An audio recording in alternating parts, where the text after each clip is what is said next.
Hi, Carisha. Hi, Makiko. Welcome to Rays of Light in the fictional village of Sunnyside. We hope you enjoy your time with us today. If you have a friend who might benefit from this episode, please share it. When Joel Norgard arrives back in Sunnyside on a chilly, overcast winter day, the village seems deserted. He's staying with a friend until he can rent an apartment, and he hurries there, hoping it'll be possible to go straight to bed. Early tomorrow, he's scheduled to work at the coffee shop he started with his friend Gwen 6 years ago, and he's exhausted, with a throbbing pain in his back. He'll be working every day for the next 2 weeks, while Gwen takes a vacation. That's his penance for leaving abruptly to follow Avery, the woman he thought was the love of his life, across the country. To his relief, Joel finds an envelope taped to his friend's door containing a key and instructions to make himself a home. After a hot shower to help with his back pain, he texts Gwen to assure her he'll be at work the next day, then falls asleep. His back feels like it's screaming when he wakes 2 hours earlier than intended, and he's unable to relax enough to drift off again. He shifts around in misery until it's time to get up. Despite his difficult night, Joel's delighted to be back among friends at the cafe. Gwen shows up right before closing time and gives him a big hug. "How's your vacation so far?" he asks. She laughs. "Marvelous! I can't believe I have 2 weeks to watch you work. Who says being too broke to travel is a bad thing?" "Not me," Joel says. "I'm never leaving Sunnyside again." "Yeah, right. You look exhausted, by the way." "I hurt my back last week, and it's just getting worse. I'm barely sleeping." "Oh, that's too bad." "Good thing our motto is, coffee's so strong you can stay up all night and still call yourself a morning person." "Hey, why didn't you join in? We're back, baby." "I'm glad to be back, Gwen, but coffee will not help my back. Puns intended." "Hope you feel better soon. I'm off to the gym. See you at Heather's tonight." Joel tries to enjoy the welcome home dinner with his closest friends, Gwen, Heather, and Brent, but the pain in his back has gone from throbbing to searing and is starting to shoot down his legs. "Is this from when you were helping Avery move her ridiculously heavy cross-trainer up a flight of stairs?" Gwen asks after Joel groans himself onto the floor in Heather's living room. "Did I tell you about that?" "You did, right before saying you wish you'd never left Sunnyside. Gave me hope." "Avery's final gift," Heather jokes. "Put your legs up on the couch, Joel. That might help." "And are you ever going to tell us what happened with you two?" Joel says flatly, "How can it feel like you're truly connecting with someone, but there's really nothing there at all?" "The mystery of life," Brent says after a moment. "Although it probably didn't help that you moved to the house she lived in with her husband." "Where?" Heather adds dramatically. Her two bitter, brooding sons sat around glaring at you. "And that's a direct quote from the group text," Gwen adds. "I complained a lot?" Joel asks. "You did," Heather and Brent say at the same time. Over the next few months, Joel tries heat, pain relievers, and muscle relaxants on his back. All help to some extent, but only temporarily. He has a number of medical tests done to rule out serious issues and is told that sometimes there isn't a clear reason for why pain remains after the injury heals. Gwen suggests he try hypnotherapy. "But not with my therapist," she adds. "You're the reason I needed help in the first place." Joel gives her a hurt look. "I'm suffering, you know. It's not all in my mind." So it's definitely not all in the mind. No. Pain is a real bodily sensation interpreted by the brain. At the same time, there's a deep mind-body connection. So based on past experiences and learned patterns, the subconscious can amplify the sensations like, pain, not limited to pain, but like itchiness, any other sensations. Right. It can be exaggerated by those past patterns. Mm-hmm. In the pain management training that we've received, From the wonderful John Melton at HMI, yes. Hypnotherapy College. It's often taught that up to 70% of the pain experience can be influenced by emotional and subconscious factors. That doesn't make the pain imaginary. It's very real, for sure. It just means that part of the intensity may be amplified by learned responses, which is why hypnotherapy can be effective in reducing that, exaggerated component of the pain or the Right. sensation. Which makes such a big difference. Yes.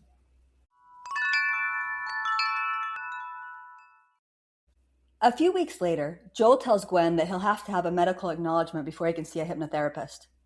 That makes sense, she says. Are you going to get one? I guess so. I'm sick of this miserable life. It hurts every moment I'm awake. And probably when I'm asleep, too, as I wake up 20 times a night. And everyone's sick of hearing about it, Gwen says chipperly. Do you have a diagnosis? Joel shrugs. Chronic pain, I guess. And that just means the pain goes on and on? Joel rolls his eyes. It means go away. We can't help you. Just to clarify, when there is a possibility of a medical cause to your presenting issues, then hypnotherapists often ask for a medical acknowledgement from your primary physician or whoever that you went to for that particular issue to make sure it's safe to proceed with hypnotherapy. Because symptoms are signals from the body, and reducing or masking them without understanding the underlying cause could potentially aggravate the physical issue. And this acknowledgement simply means that the client's physician has evaluated the condition and agrees that hypnotherapy is appropriate and safe as part of the care. Right.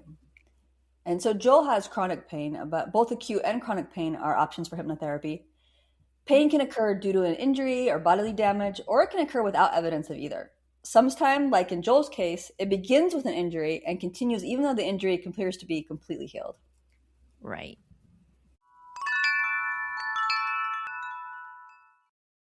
Gwen says, well, let me know if Raina thinks hypnosis can help. I already talked to her. She says it can. She asked me so many questions about everything. It took way longer than I expected. Wow, pain must be more complicated than business partner induced trauma, Gwen jokes. Hey, I'm suffering, Joel says. After a pause, he adds, I did feel like Raina knew what she was doing, which gives me hope. I'm terrified of ending up addicted to pain medication. Has anyone even offered you pain medication? Gwen asks. Well, no, but if this goes on and I really beg them, I'm sure they will, and then I'm doomed. I'm glad you're not dramatic or anything. Bruce Bonnet, another wonderful instructor at our hypnotherapy college, gathers and shares research articles and other resources about hypnosis. In the show notes, we'll include a link to a short video by Dr. David Spiegel of Stanford Health, who promotes replacing opioid use with hypnosis for pain. That's awesome. Yeah.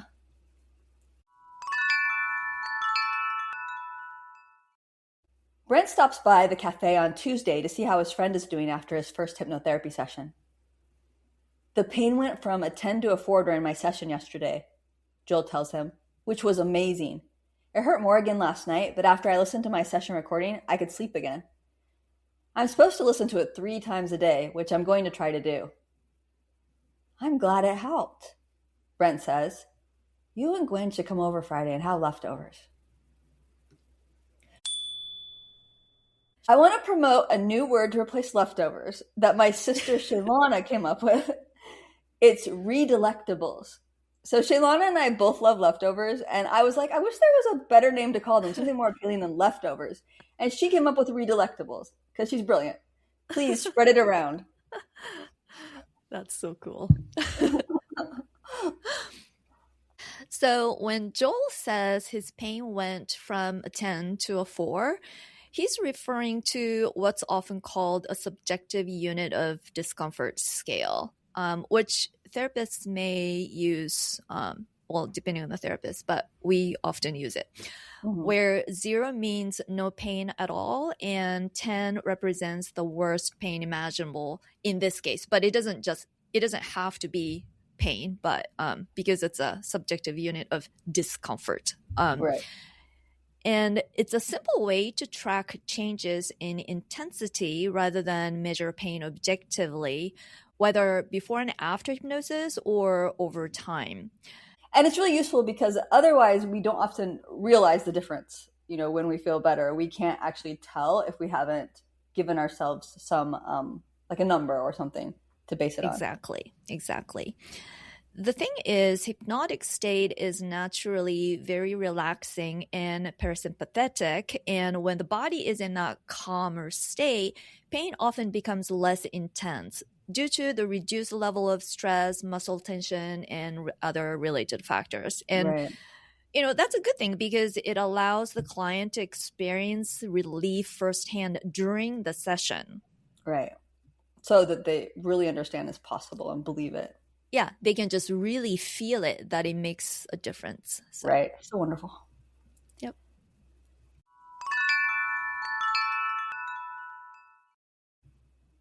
At Brett's apartment 3 days later, Joel ushers his friends to sit down at the kitchen table, then, standing in front of them, announces dramatically that he has something to reveal about himself. First, he says, we're going to do a short visualization activity. Gwen rolls her eyes while Heather laughs. Brett asks if anyone wants a drink.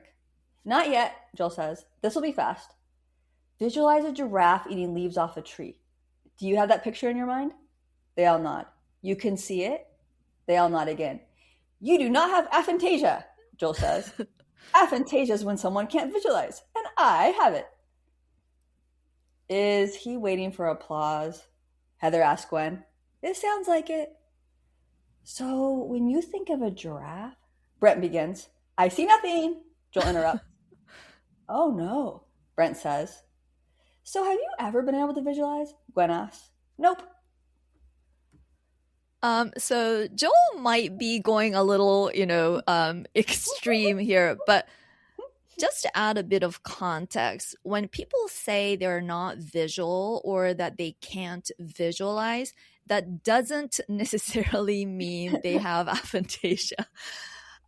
For many people, imagery is simply faint or abstract, maybe intermittent, or comes through other senses better rather than as clear pictures. I'm actually a good example of this. I consider myself more visual, but I don't see clear images. It's simply the sense that is a bit stronger or more developed than others, like auditory. I do have auditory sense, but not as strong. And so that's very different from not having images at all. Right. True aphantasia is much rarer and refers to a consistent absence of mental visual images. And it's estimated to affect only like 2 to 4% or, very small percentage of the population, while a much larger group would describe themselves as less visually oriented. Like I think maybe 30% or so of the people would describe themselves having a hard time to have clear pictures. Because of that, equating non-visual experience with aphantasia can be misleading. You have to consider how dramatic and how much does the person talking like to exaggerate. Yeah. Exactly. I mean, I don't even know where Joel got this word aphantasia.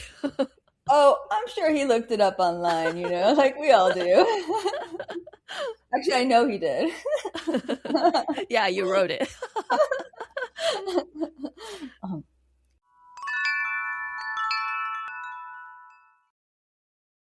Heather asks, did you just figure this out? Joel shakes his head. When I was a teenager, my sister was describing a gift she was getting from my parents, and she asked if I thought it would look good on the mantle in our living room. I said I had no idea. She told me to picture it as if it were there, and I couldn't. She thought I just wasn't interested, but we eventually talked to our parents about it. My mom could only see blurry images when she tried to visualize, and I saw darkness, nothing. My dad saw vivid movies, like my sister. It's not something I really think about, but during my first hypnotherapy session, Raina asked if I could visualize, and I said no. She asked if I could pretend, in this case, if I could pretend that my arm was there or something, with my eyes closed. And I could. So, how's your back pain? It's mostly less, and sometimes I don't feel it at all, which is more than I expected after one session. Other times it's the same. It's been hard to listen to the recording 3 times a day. I did that once and it helped a lot, but for some reason I just don't want to, even though it's very relaxing. That's so you, Gwen said. Not all hypnotherapists automatically provide session recordings, but you can always ask if they do. And even if they don't, you can also ask whether it's okay for you to record the session yourself. So I've talked before about my hypnotherapist, Lois Lorback. She's very wonderful. I record the sessions myself with her. And I love to listen to the recordings. Like pretty much every single day, I will listen to a recording. I mean, unless I have a totally crazy day, because it just gets me. Well, repetition is very important. First off, that's really, really, really important to get something set in our mind to have quicker change. But even without that, like even if I wasn't working on anything in particular at the time, just getting to that state of relaxation, is just so wonderful, and it just makes everything else in my life better.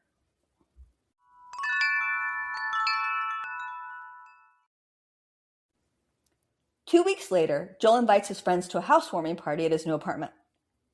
"I've learned some interesting things," Joel says when Brent asks how he's doing. "It seems obvious now, but when I'm less stressed about it hurting, it hurts less. I was tensing up in fear of it hurting more, which increased the pain."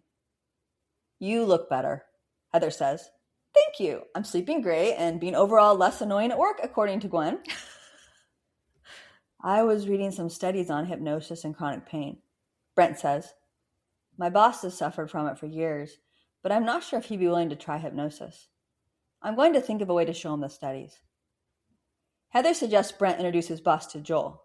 "Good idea," Gwen says. "I'm impressed with you, Joel. He's listening to his recording at least 2 times a day now." "Right before and right after work," Joel says. "Although he'd love to use it as an excuse to take longer breaks." "Hey," Joel complains, "I'm supposed to be surrounding myself with positivity." "Did Raina say that?" Brent asks curiously. "No," Joel says, "but she should have. Maybe I need to complain about Gwen more." "You're stuck with me," Gwen says. "Avery was your only Sorry, too soon?" Joel covers his flinch with a laugh, and he doesn't tell them that the pain in his back has suddenly returned. So, session recordings are meant to be listened to in safe, relaxed settings. Because people often enter a hypnotic or deeply relaxed state, they shouldn't be used while cooking, driving, or doing anything that requires full attention. So I probably should be in hypnosis when I cook because I get really impatient.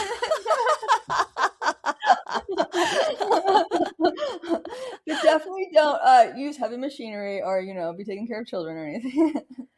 Right. And, even cooking, I mean, if you're just putting the stuff in the oven, that's fine. But if you're like using stovetop, then you really should not be in No, you're hypnotic totally state. right. I was joking. Yeah. Don't do anything that might be risky when you're in hypnosis.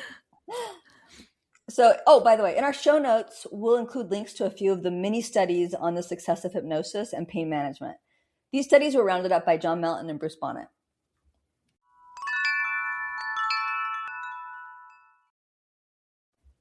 A month later, Joel asks Gwen if she's had any venting dreams. "What?" Gwen asks, distracted by their employee Bridger waving goodbye. "The dreams in the early morning, when you vent out what you no longer need." "Oh," Gwen says. "Yeah, I've had some. I didn't remember to write them down, though." "I had an amazingly strange one."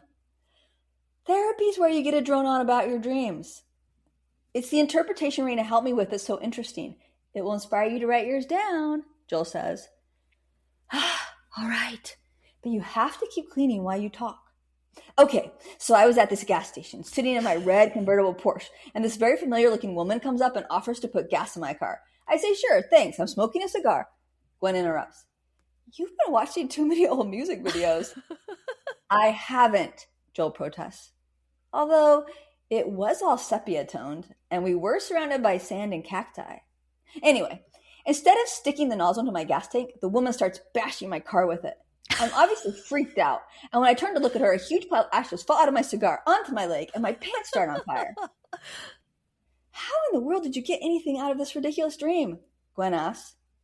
"Well, we took out what had never happened, which was all of it. I've never had a Porsche or any red vehicle. I've never been to a full-service gas station. I've never smoked a cigar. Never had my pants catch on fire. Never been in I get the idea. None of this ever happened. Anyway, Rain asked how I felt during the dream, and I said I felt humiliated. So then I realized, Gwen groans. Wait, I'm almost done. So in the dream, I realized Kimberly, my first girlfriend when I was 16, is sitting next to me, and she's laughing hysterically about my pants being on fire, and I start crying and then wake up. Was the woman hitting your car Avery? No. I didn't know who she was at first, but later in the day, I realized she was the math teacher who was mean to me around that time. Got it, Gwen says. You never had a relationship last over 16 months because when you were 16, you had a mean math teacher. Joel glares at her. If you'd let me finish. One more question. Were you crying in real life or just in the dream? Just in the dream, I think, Joel says. So, wait, Gwen interrupts again. Can I guess before you tell me? No! Lots of humiliating things happened in high school, especially around the time Kimberly and I broke up. The math teacher said the class was too advanced for me. I started crying in school, which the other kids teased me about. So that's what we're focusing on in sessions now, processing all these things that are apparently still bothering me one way or the other. That's cool, Gwen says. I think I'm over all my breakups. Maybe because each one was a really long, hard process I went through at the time. Sometimes a really long one. I'll bet you just kind of moved on. Although you cried, so that's something. Yeah, but I denied to myself that I cared, and I don't think I ever cried again in front of anyone after that. Ah, unhealthy. I know. So how's your back? It's pretty good. Once or twice a week it starts to hurt, but I'm not worried about it. Mostly it just goes away. Sometimes I'll listen to my recording. I'm working on other things now. Gwen asks, but aren't they all connected? Possibly, Joel says. I'm just going with what comes up and feeling grateful I can sleep.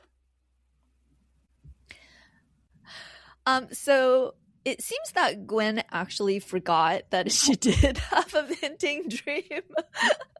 Yes, Gwen is the one who forgot. So if you are interested in what kind of dream she had, then you can go back to that episode. And I thought it was hilarious, the dream that she had. But anyway. And so we talked a little bit about venting dreams. But just to recap, during sleep, the brain sorts through all kinds of things from the day, experiences, feelings, and stimuli.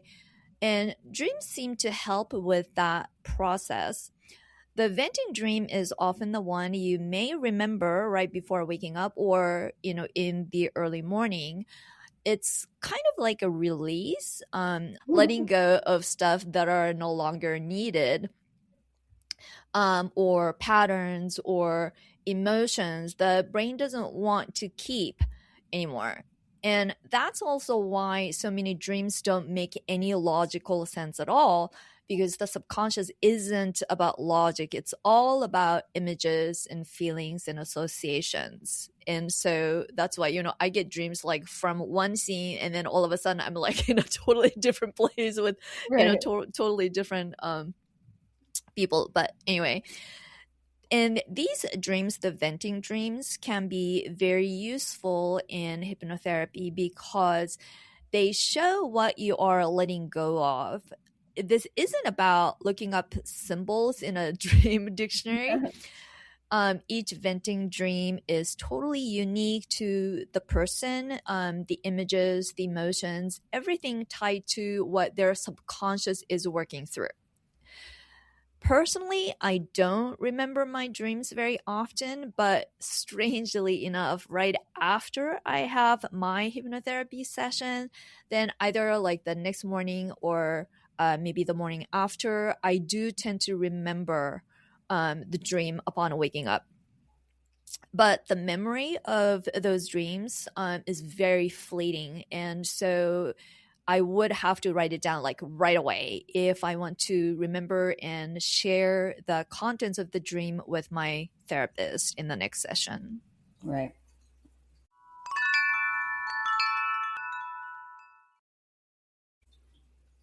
After Joel meets Brent's boss and fails to convince him to try hypnotherapy, the two friends take a brisk walk around their favorite park, where evergreens keep the otherwise dreary winter landscape lively. Are you going to keep doing sessions? Brent asked Joel. We did something last week to help with the rejection I feel over my relationship with Avery. Even though I guess it was my idea to end things, mainly, accepting that I still felt rejected helped. I wish I ate less ice cream, Brent says suddenly. Joel laughs. I started making myself root beer floats after lunch and after work. It's getting bad. It's so cold, though, Joel says. I know. I'm huddled in blankets and 3 layers of clothing, hunched over a children's dessert. It's no way to live. But I also look forward to them like nothing else. Gotta have something to look forward to, Joel says. If you can get help with back pain, I can probably get help with root beer floats, Brent says. Oh, yeah, sure. I see what you're saying. You should really be relying on some kind of fancy coffee for your obsession anyway. Or you could add ice cream to your menu, Brent says. Cold brew floats are already a thing, but not for me. I've gained a lot of weight around my stomach and I'm not feeling my best. Also, Heather wants us to do a 5K run for a fundraiser in May. Joel sighs. I guess I have no excuse now that my back's better. By the way, hypnotherapy can also help with building new habits like, getting into a workout routine or practicing mindfulness, and also breaking old ones like smoking or stress eating or that root beer float habit Brent talked about. Where did that idea come from? I don't know. Very random. It was lovely having you with us in Sunnyside again. If you like our show, please leave us a little review. We'd like to thank High Street Jack for providing our theme song. And thank you, Carisha, for writing our stories. And thank you, Makiko, for dealing with all of our post-production work, our website, and our process management.